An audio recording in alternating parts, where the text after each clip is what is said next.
we'll wait just a little bit to see if we can get them all in.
Okay, we'll give them like 2 more minutes because it's right at 12.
Okay, let's go ahead and start. Welcome to the optometry session. In this session, we'll be hearing from graduate students, professionals, and admission reps through a Q&A. First, I would like to start off by introducing our panel. And after I say each of you guys' names, if you guys want to give a little background on yourself and your organization, that'd be great. So if Cami, you want to start off. Sure. All right. Hi, everyone. My name is Cami Badger. I am from Jefferson, Iowa, and I actually went to Iowa State. So it's really exciting to talk to you guys again. And I am currently at Southern College of Optometry, and I'm a third-year student. Cool, thank you. Caitlin, you want to go next? I guess there's 2 Caitlins, but Which one of us? Caitlin. Hi, I'm Caitlin Branson. I work as an admissions program rep for Northeastern State University, Oklahoma College of Optometry. I grew up in the area. I'm really passionate about the program. Thanks so much for having us today. This is exciting. Yeah, thanks. Does the other Caitlin want to go? Sure. Hi, my name is Caitlin Biddulph. I'm the Assistant Director of Grad Admissions at Pacific University College of Optometry in Forest Grove, Oregon. So happy to talk with you all today. Dr. Kelsey Swatsky. Hi, thanks for having me. I live in West Des Moines, where I'm a part of a private practice there. I did my optometry school at Indiana University and then also went to undergrad at Wartburg College in Iowa. Nice. Patrick, do you want to go? Sure. Pat Cameron, I'm the Associate Director of Admission at MCPHS, the Massachusetts College of Pharmacy and Health Sciences. Our graduate campus for optometry is located in the beautiful city of Worcester, where I am born and raised. Nice. And then Dr. Janet Pepper. Hi, I'm Dr. Jeanette Pepper. I am an associate professor at Southern College of Optometry. I'm also the coordinator of student diversity and inclusion. I'm a graduate of the University of Missouri St. Louis College of Optometry, and I've been at SCO for about 17 years. Cool. Well, we are very excited to hear from you guys. To start us off, I have a few general questions to start us off. And if any students have any questions, they can put it in the Q&A feature and I will try to get to all of them. So to start us off, what does a typical day look like for you guys? And are you able to find time to take care of yourself / participate in hobbies? Okay, I'll take that one. So for a typical day, it kind of ranges throughout the years in terms of when you have classes and labs. And then depending on what school you go to, here at SCO, we start doing school screening second year, and then third year, we really dive into being in the clinic 3 days a week. So typically, I would be on campus in normal times between 8 to 5, that be classes, labs, or now clinic for third year. And then afterwards, or in between time, take time to study, catch up on classes and things like that. There's definitely, I make sure that I put time into my schedule to, take time for myself, do something with my friends, and especially since you will get to know your classmates very well being in school together, you all like to do things on the weekends, go out and try new things, like new places to eat. That was one thing that my friends did a lot for us to just take some downtime from school. Thanks. I can kind of add to that a little bit. So being in the private practice that I'm in, one of my favorite things is the work-life balance that optometry provides. So a typical day for me is from about 8 to 4, seeing patients, and then finishing up in the evening and having plenty of time to spend with my family or any hobbies, especially when it's nice out. I like to be able to go play a little golf in the evenings. So that's one of my favorite things to do. And optometry is a great career for that. And a lot of times we can adjust our schedule a little bit. So we may have some later evenings that we work to see patients, but then we might balance that out with maybe an earlier morning where then we've got time in the afternoon. So the great thing about optometry is you can kind of modify your schedule to what works best for you once you're out practicing. So just to give a little bit more to that, so I am in academia, but I'm still an optometrist. So what my day would look like is in the mornings, I would teach lab. So from about 8 until 12:30, 8:30, 12:30, something like that. And then in the afternoons when I'm in clinic, I would be proctoring or precepting students, about approximately 4 at a time in the pediatrics clinic, since I'm a pediatric optometrist. And my day depends on when we get done with our last patient. That can be anywhere from 5 o'clock to 6:30, depending on the day. And so to have work-life balance, when you're in academia, you're not in clinic every day. So you're able to kind of adjust your schedule the way, so that you'll know your long days versus your shorter days, and you can facilitate work-life balance like that. Kind of similar to what Dr. Kelsey was saying. Thank you. Shifting gears a little, I know a lot of students have a lot of questions about the application process. So what are some things that stick out the most when you are reviewing applications, or what are some things to not include in the application process?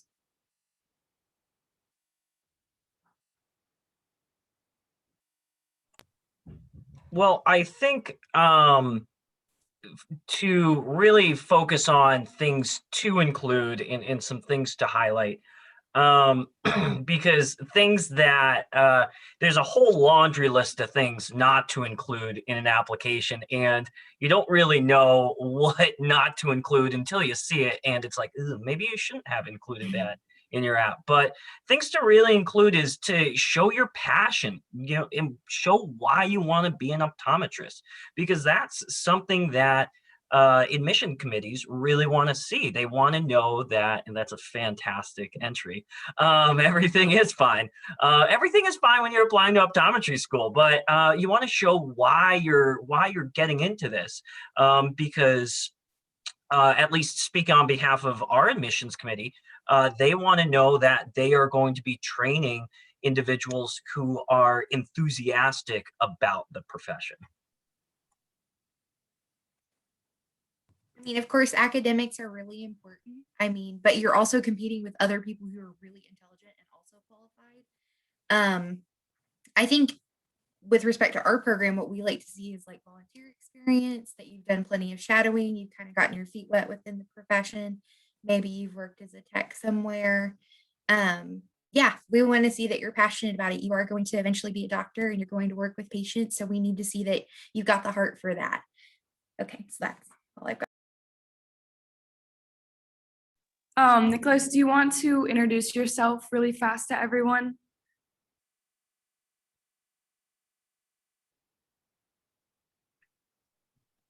Hi, my name is Sarah Sweeney. I'm actually not in college. Okay. I'm not sure. So we were told to generate a link. So we like created our own link and we were like hanging out in like this little bubble. And I was like, I'm just going to go back and try the other link and see if that works. And here I am. So I reported back to them to come in. So hopefully we have a student representative, another doctor joining the conversation. I'm so sorry for all the exciting technology fun that we're getting into this morning. It's all good. We'll just go ahead and ask another question, and when they pop in, we can have him introduce himself. Let's see. So what are some changes from the undergraduate to postgraduate school? I would say the biggest thing that I hear from our first year students is that it's just time management, especially in your first semester. So at Pacific, the first semester of optometry school is about 22 credits. So time management is really key.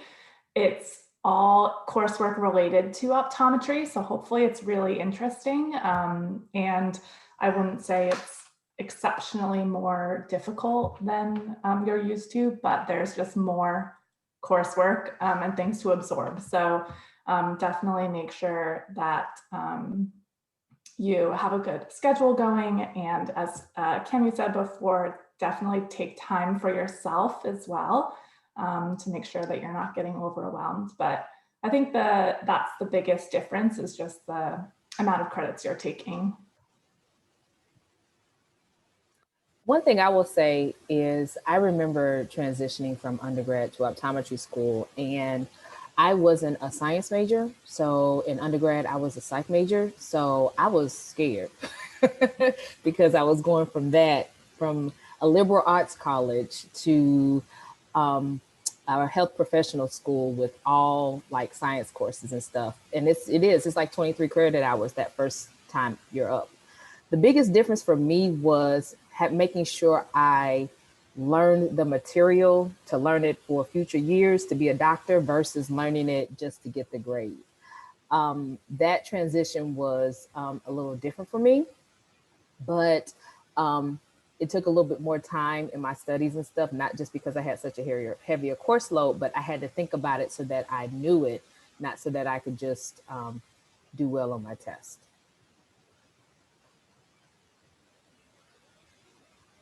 Yeah, I definitely second everything that they've said. And right now I'm studying for part one of boards. And that's especially coming into play because, if you started from first year, actually knowing the basics and knowing behind what you're learning instead of just memorizing for the test, it makes it so much easier down the road when you're coming back to study for part one and you can remember, the basics. And in every class, I guess when I was at Iowa State, I built my own schedule. It wasn't really in the best order in terms of like what I took each year.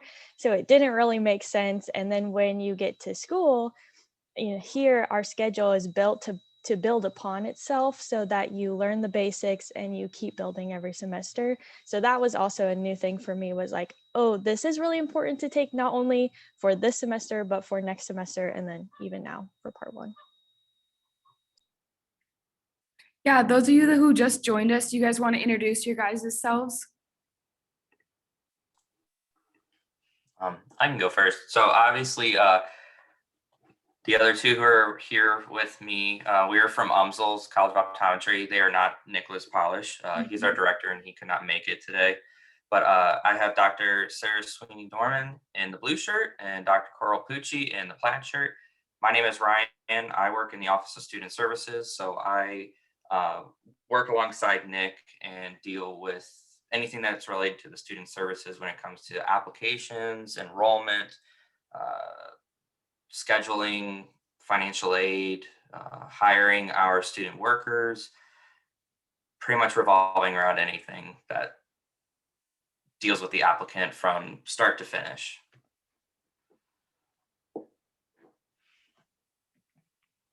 Okay, so we have some questions in the chat. How did you narrow down what school you wanted to go to after undergrad, and what factors did you look at?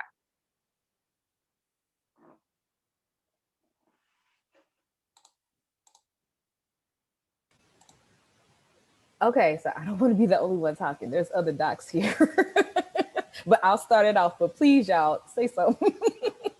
But okay, so here we go. All I wanted to do when I was in undergrad was just get in optometry school. It didn't really matter to me where I got in. I just wanted to get in. And so I spread a big net. And then once I started getting in, then I was like, oh, okay, which one is the best? Which one is going to give me the most money, location, things of that nature. And one of the things I didn't think about was, am I going to be a good fit? And so one of the things I did was I didn't even do this. My parents were just like, we're coming with you on these interviews. So they went with me with all 5 of these interviews and all this other stuff. But just looking at the whole aspect of, will I get a scholarship here? Do I see myself learning here, growing here? And am I a good fit here? That was brought to light with my parents. Like we would just sit and talk about, okay, well, we like this, but we don't like that. Or what do you think of this? Or we don't like that. And I'd be like, okay, whatever. But I had a set of 2 different pairs of eyes that could say, well, Jeanette, we feel like this will be the best place for you. Or, you know what, they have a good program, or you can choose whichever one you want. We think you're going to succeed wherever there. So the biggest thing that I got out of that big casting my wide net was looking at the best fit. I second Dr. Pepper. You kind of get a feeling when you go to different schools. I mean, there's a lot of different things that, I'm sorry, there's life happening right here. There's you look at a school's board scores, you look at the type of city it's related to, you look at type of clinical options. There's all these awesome opportunities that a lot of different schools can offer. And obviously right now it makes it difficult to actually physically get to these different schools and kind of like have that feeling in person. But I really feel like, as somebody who also interviewed at 5 schools with my parents, because they were all at it too, you just kind of get a good vibe or get a good feeling about the people that you're interacting with, whether it's the city that you want to be in or location or part of the country that you want to be in. It's kind of wherever you can visualize yourself being successful and happy for the next 4 years is kind of my best advice. I think all institutions offer amazing education and curriculum, and they're kind of neck and neck because things are regulated in a certain way, right? But if an aspect is something that you just like can't get over in a really good way, like it just seems to be you like pulling you to that institution, that's your gut talking to you, and I think that's really important to listen to that when that happens. I agree with everything that everyone shared so far. I know when I was looking at different schools, I knew I'd be going far away from home with there not being any optometry schools in Iowa. So that's probably similar to a lot of students on here. If you're from Iowa, you're not going to get to stay in state to go to school. So you really want to be sure it's somewhere where you feel comfortable. So you want to take a look around at the city, the town that you're going to spend the next, 3-4 years in, and make sure that you like what you're going to be a part of and that you feel comfortable being away from home in that place. And so talk to all the students, try to have some conversations when you're there visiting, just to see, what they feel about the area. And then, I mean, each place has, I know when I was on interviews, each place had so many cool things to offer. So whatever's going to be the best fit for you, kind of try to look at that and help that narrow down where you're going to be. Thank you, guys. Another question in the chat was, what did you find to be helpful when going to optometry school? And is there anything you would do differently?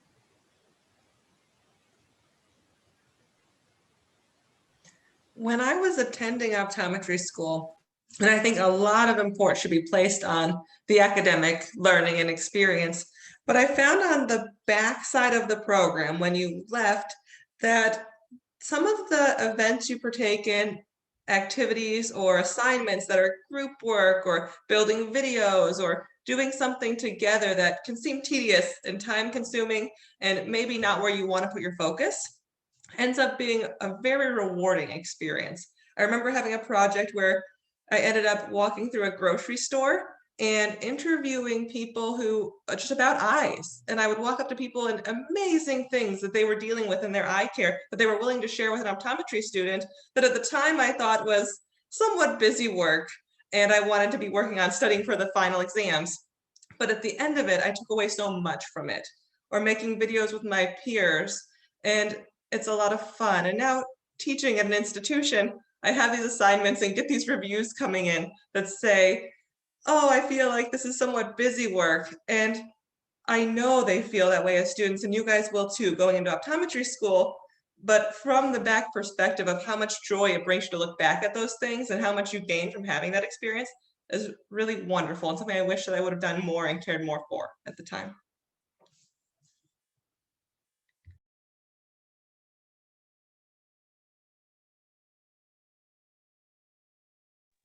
I think more, yeah, you can sorry. I think more specifically, I think, Dr. Puccia, that's excellent advice, and I can kind of commiserate and reflect and agree with a lot of that too. I think you know how to study and you know how you learn going into optometry school. Your first semester is going to be way smoother than my first semester was. The course load in professional school, especially optometry school, the material isn't necessarily like incredibly more challenging than the harder courses that you took in undergrad, but the volume, the sheer volume and the time management, like you've really got to have that internal drive and motivation and kind of like self-regulation with figuring out how much time can I allot to this? I want to be ahead. What do I need to do that? For me, it was important to find people who kind of taught me how to do that. So I found my people in optometry school, which made it a whole lot easier. If you're moving to a different city or state or even part of the country to attend optometry school, take advantage of these new relationships that you can build, because a lot of times these are going to be like lifelong friends and they're going to be with you in the throes of professional school.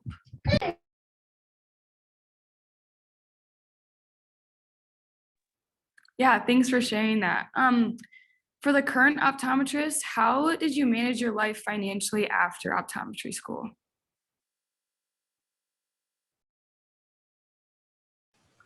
You live like a student? So Dr. Sweeney is absolutely right. I didn't buy a car. I didn't buy a house. My number one goal was to break down or to eliminate my loans. So I had like laser light focus. So I'm in Memphis. So I took a investment class at the University of Memphis, and I used to listen to, she used to be on this financial guru. I used to listen to her all the time.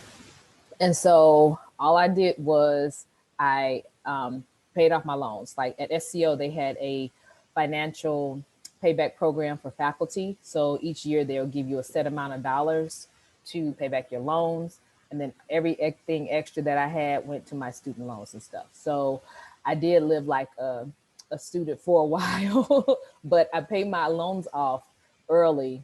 And after I paid my loans off, that's when I bought a car and bought a house. Now, how did I have a car that long? I was blessed that my parents got me a car while I was in towards the end of my optometry school. So I used that car for the whole time I was paying off my loans. Yeah, but once I graduated from optometry school, kind of thought about what my priorities are in budgeting really, and thinking, okay, I want to try to pay off these student loans as soon as possible. So how can I do that most efficiently? And the answer to that was moving in with my parents when I graduated. So if you are lucky enough to have that opportunity, I mean, some of you may not view it as luck, but if you happen to be practicing near home, you can save a lot of money by living with family for a short amount of time. And so I'm not saying for years and years, but I did it for about, I think it was just over a year, and was able to save up a lot of money that I would have been spending on rent or a mortgage. And I could put that all towards student loans. And then I got to a more comfortable position where I felt that, okay, I've got, a year of practice under my belt. I kind of know what my budget is each month, how much I maybe have left over. And then at that point, I could look into seeing if I could afford moving into an apartment or a house from there.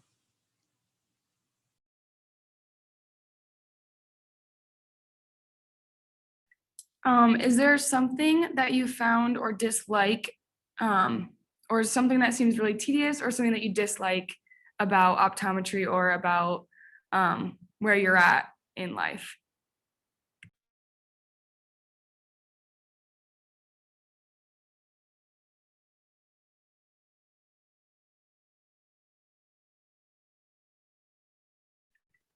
No one else to talk. I can pipe up. I think in general, like, taking care of people and being able to help them with their vision and other parts of their aspects of their health, it's an awesome feeling. It's incredibly rewarding from a totally selfish point of view, but you also have that, feeling that you're able to help others. I think one thing that students might, I don't know, when I was a student, I wasn't really thinking about it. And then you get out in private practice and you're thinking like, oh, I really should have paid attention to this or researched it myself. Knowing how to speak the language that insurances speak and billing and coding. Like, you have courses in your curriculum to address this, but there's nothing like actually having to handle it in private practice, if that's where you see yourself, or in clinic or wherever. So that's, I joke with people that that's like the least favorite part of my job, is learning how to play the game to make sure that the patients are getting the care that they need, by knowing how the insurance works and how the patient can benefit the most out of it. It's just less fun than the other aspects of patient care. So it's not necessarily something that is unlikable. It's just not as exciting as the rest of it. I will add as well, and I think this is all aspects of healthcare really, but sometimes it can be tedious touching base with other healthcare providers and getting information back when you're trying to share care with patients. And I think as a student, you don't realize the extent of communication and the faxes versus phone calls, and keeping record of what you're doing to make sure your patients are getting good care. But that can be a tedious component that's really rewarding when you know you're taking care of your patients. What are some various work positions or businesses an optometrist could work in? And is there any options for travel?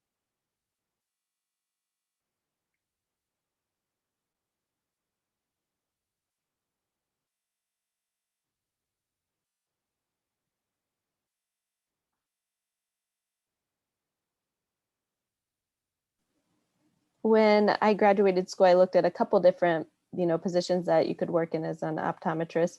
And the two I kind of compared the most, I guess, were private practice and then corporate optometry. And both of those two that I looked at had their positive sides to them and then the negatives. So I kind of weighed the pros and cons to those.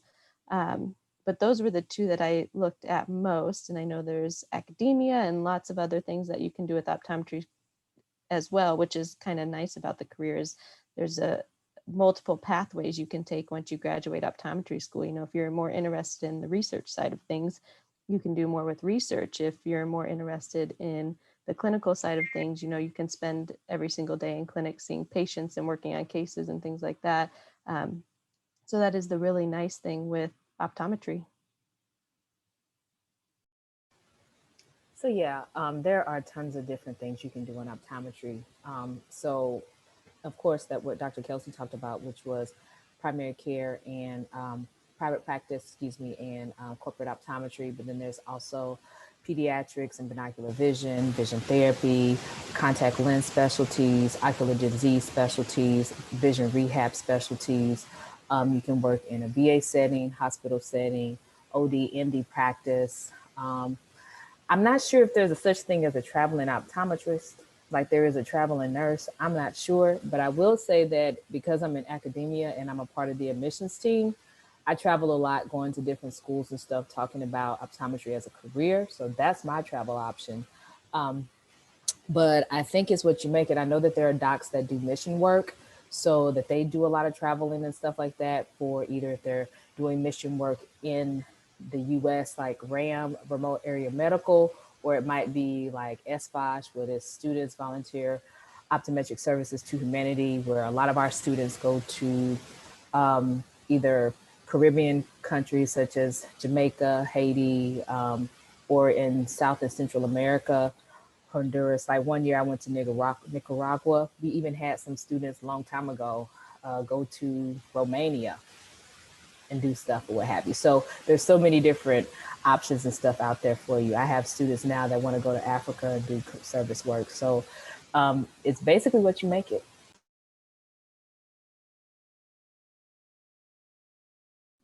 And there is continuing education too. So every few years you have to get all your continuing ed hours, and there's some pretty cool opportunities for travel within that as well. A lot of the big conferences pick really neat destinations, so you can carve out a little time for fun while you're there and also get all your continuing education credits.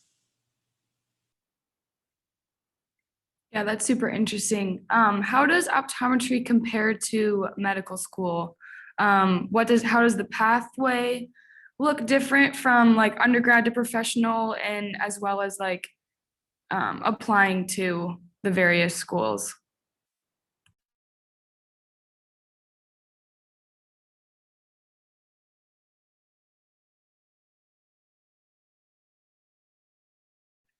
Well, as somebody who has never been to medical school, I think it might be it might be a little challenging for us to to speak personally about like how they are different. But we, a lot of us, professionals, we have friends who went to medical school, and kind of speak on their behalf. I think it's kind of a similar-ish program where your first year and a half to 2 years is really classroom heavy and really didactic heavy, and then you start to kind of like in your clinical experience. And your third year is very heavy clinical, and then your fourth year is pretty much all clinical and rotations. Obviously, like taking state boards or national boards and things, and cutting your time that way. So you're still taking plenty of tests, but you're in a traditional classroom toward the end of your 4 years. If the question is more like how much vision and pathway instruction that students get it while they're in medical school before they graduate, I've had a lot of people tell me it's very little, and obviously that's a very big part of optometry school. We're spending a ton of time learning how the visual pathway works and all the mechanisms and what can go wrong with it, talking about ocular disease and dysfunctions. I think both can be stressful in their own way. So I don't think that one is necessarily, like more challenging. It's just everything has its own challenges. I don't know if that helps answer that question at all. So one other thing I will add is usually in medicine, they require residency, whereas in optometry, residency is an option. And our residency time is usually about 1 year versus medicine may be several years.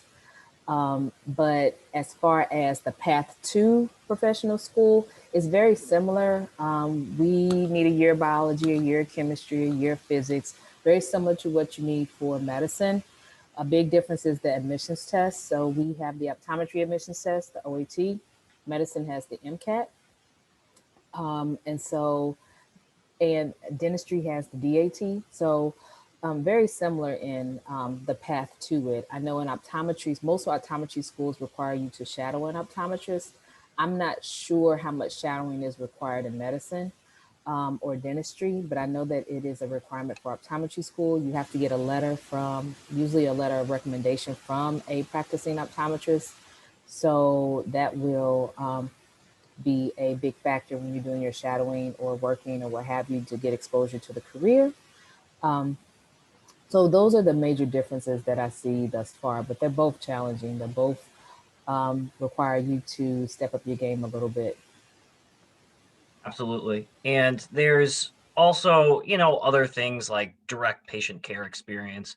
Oftentimes you'll need to, if you're going off to medical school or anything like that, you'll need to work as a CNA, EMT, something like that, potentially do some research or anything like that. And it also depends if you're going off to just a regular MD program or if you're going to like an MD PhD hybrid program or something like that.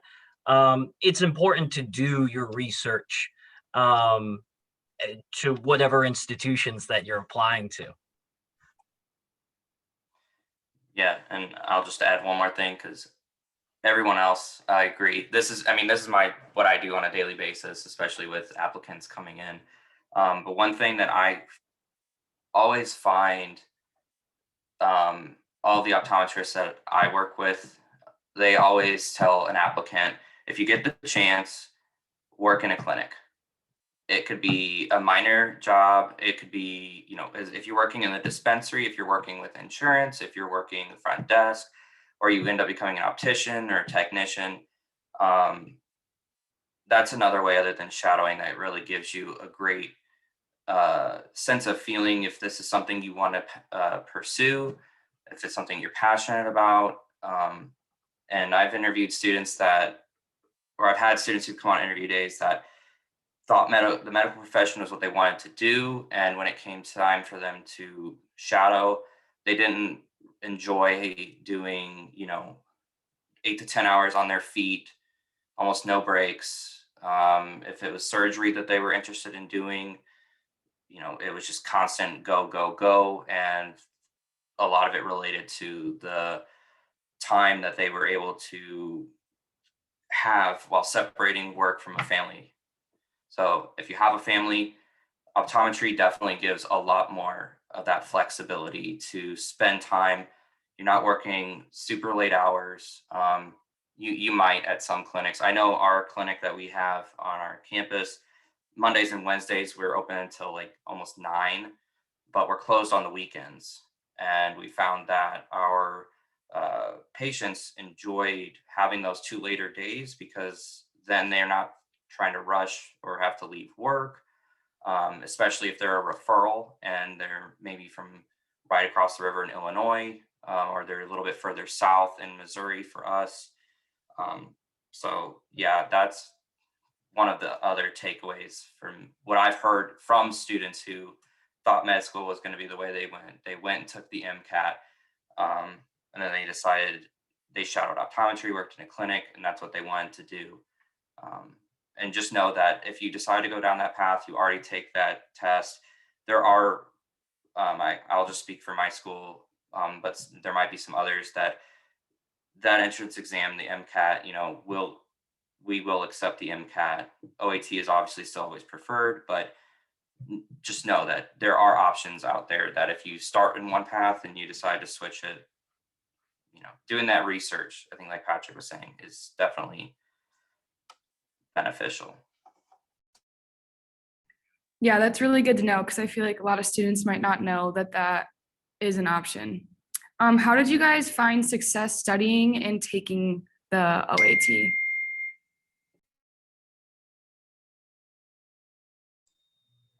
For me, when I took the OAT, I did one of the Kaplan books, so I bought the resources that they have to use, and I took the practice tests. And I feel like my biggest advice, like looking back on that the test and everything, was, like look back at your classes that you took, and look at which ones were the hardest for you. And I think that I might have spent some time on subjects that I knew better than other ones. And especially because the OAT does give a breakdown of scores between like biology, physics, organic chemistry, and things like that. There were some subjects I wish I would have spent more time in instead of just like going through the book like straight through. And also when taking the practice tests, I feel like I psyched myself out a little bit taking them. So, take a deep breath when you take them. If you felt like you didn't do as well as you wanted to, it's okay. Just, take a deep breath when you're there on the day of the test, and it will go okay.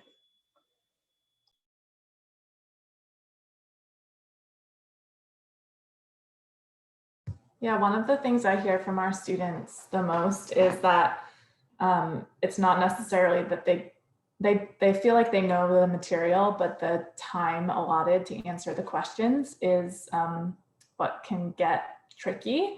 So I would say, definitely take a practice test to get used to the amount of time you're allotted for each section, because you might know the material really well, but then you're not used to, the speed at which you have to answer the questions. So that's, I would say, the biggest thing that I hear from our students. When I was taking the OAT or preparing for it, and this kind of goes back to understanding the differences between these things and paying attention to what everyone's looking for, I used MCAP books to study for the OAT. You'll find that a lot of cross-section healthcare has very similar testing strategies. And I ended up being surprised by the fact that in medicine, the MCAT doesn't focus on plant biology, but in optometry, there were questions about plant biology. So I felt like I missed the boat on those questions and was looking back toward biology courses I took 3 years before. And so understanding those differences between tests, but knowing that the material you're going to take in, there is an abundance of it across healthcare professions that is very good science-based material for you to learn from.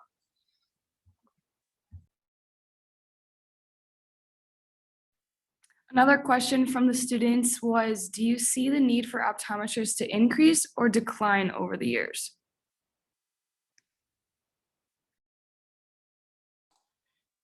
Increase. Definitely, it's going to be increasing. I think there's a path of almost nearing a 20% growth up to 2026 or past that. Main reason is the population is getting older, and a lot of more of the elderly population, their eyesight start to deteriorate, more disease, and the biggest area that you will find that need as well is also in those more rural areas. They do not have, they might not have more than one optometrist. They might not have an optometrist. They could be 60 miles out of a city, and that'd be the closest one.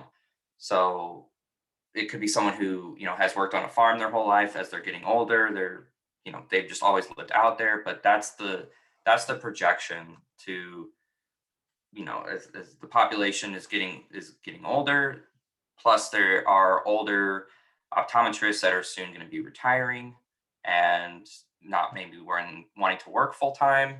And so that, while the market could stay saturated in certain places, there is the possibility of, they might just decide to fully retire, sell their practice, completely get out of the game, and that just removes that spot from, where families might have gone for generations or something or other. So it is on a rise. Since there are 23 schools, that's helped with, I guess, limiting that saturation from what I've understood, compared to, pharmacy schools or med schools. Just,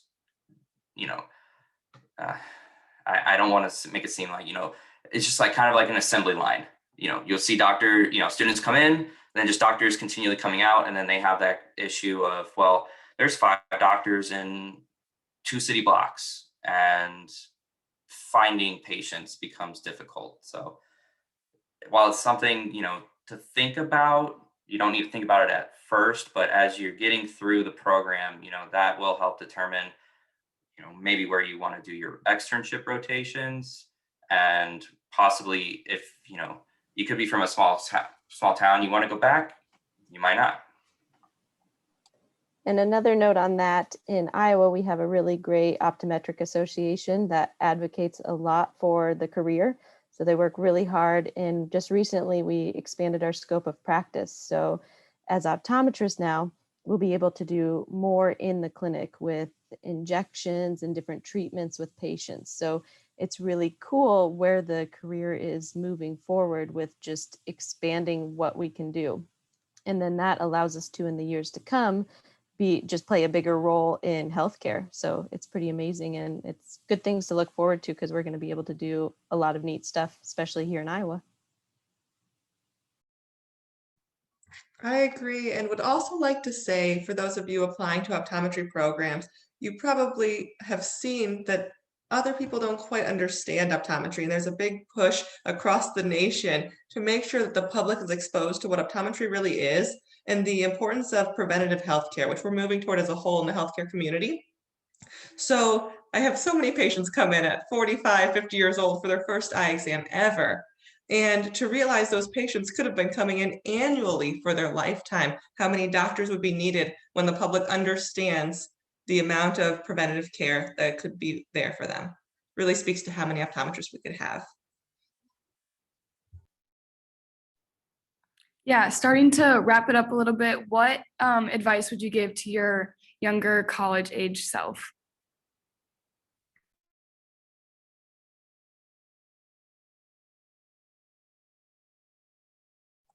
I'm not an optometrist, but I would tell my younger college age self to go become an optometrist.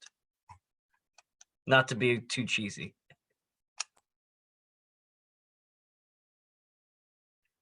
I think there's a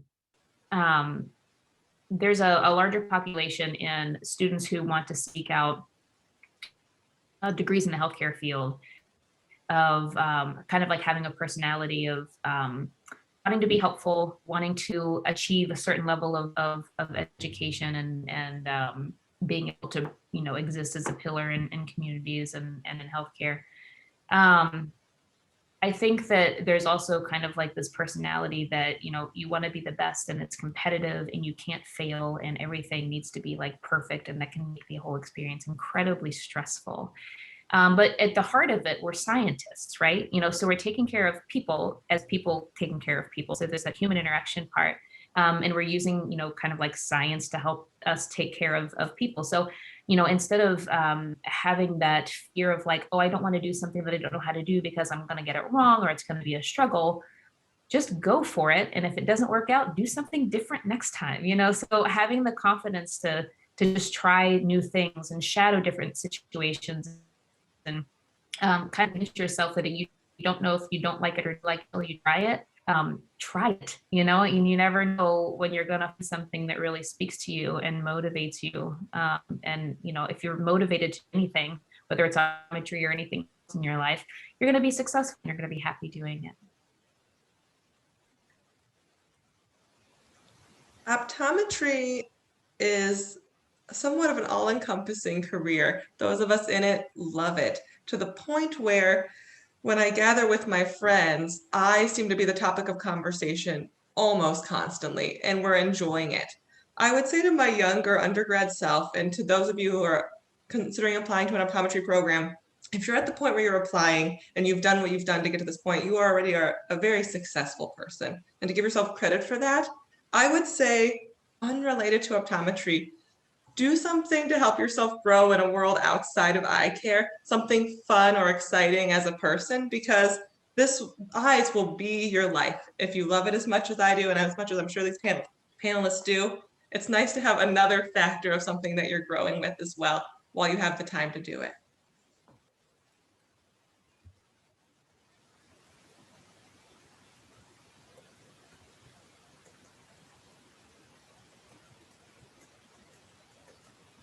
Well, thank you guys all for coming, especially to our panelists.